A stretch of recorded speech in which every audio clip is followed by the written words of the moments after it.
ইবলিস শয়তান তার সিংহাসন নিয়ে বসা। প্রতিদিন সকাল বেলায় শয়তান গুলোরে মানব রাজ্যে পাঠিয়ে দেয়, যা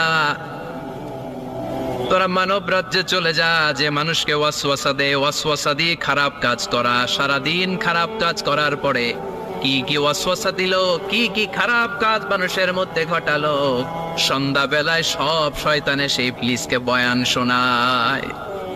সন্ধ্যাবেলায় শয়তান গুলো এসে বলে, আমি এক লোককে দিয়ে মিথ্যা কথা বলিয়েছি।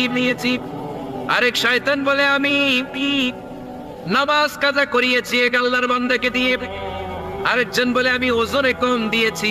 আরেকজন বলে, আমি সুদের ব্যবসার মধ্যে টাকা লাগানোর ব্যবস্থা করে দিয়েছি। এক একজন এক একটা ওয়াসওয়াসা দিয়ে আল্লাহর মুমিন বান্দাদেরকে ধোঁকা দিয়েছে। এগুলোর ফিরিস্তি এসে সব শয়তানেরা ইবলিসকে শোনায়, কিন্তু কোনো কথাতে ইবলিসের মন ভরে না। কোন শয়তান এসে বলে, আমি